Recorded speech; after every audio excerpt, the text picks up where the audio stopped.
trust their parents through consistent love and care. We grow to trust by experiencing God's goodness in our lives.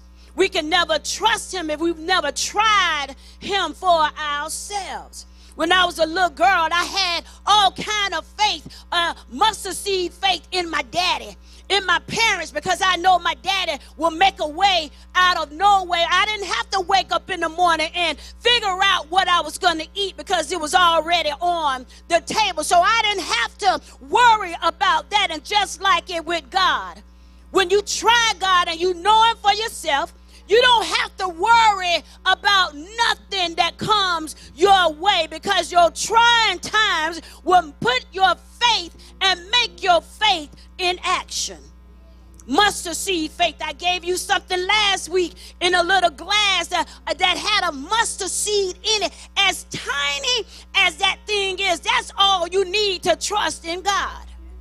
Some of us put our trust in everybody else and in other things, but we need to put our trust in God. We need to put our trust in him. Why? Because he will make it all right. Those people will leave you. Those people sometimes can't even help you. They have a heart to help you, but sometimes they can't even give you $5. But lean and depend on God. Put your mustard seed faith where? In God. Hallelujah. And when we know that God is God, we fear will lose its grip. When we depend on God, that fear that we're experiencing in our lives, that grip of that will be lost. And faith steps in. So tell your neighbor, all it takes is a mustard seed of faith.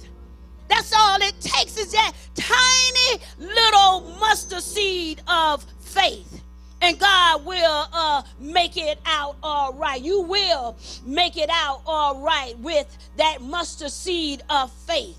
And so just to look at it and just to know that, you mean that's all I need to have to see God work in my life? That's all you need to have. Look at it, y'all. Read what that faith manual says about having mustard seed faith in God. And I tell you, it'll open your eyes. It'll change your mindset. Because everybody can't do you like God can do you. I'm already at point 3. Say, wake up. She's at point 3. The supremacy of God. The verse concludes with a powerful declaration. I will be exalted among the nations. I will be exalted in the earth. This reminds us that no matter what's happening in the world, God remains in control.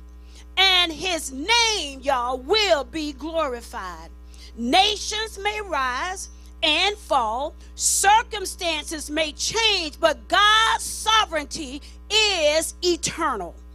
Throughout history, God has proven his power over kings, nations, and natural disasters. He's the same God, y'all, who parted the Red Sea. He's the same God who shut the mouths of the lion for Daniel. He's the same God who heals Jairus' daughter.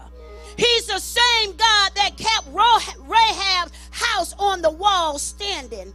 He's the same God who raised Jesus from the dead. He's the same God that's been working behind the scenes for new hope. He's the same God who reigned and still on today. He reigns, y'all. I tell you, he reigns. He will accomplish his purpose.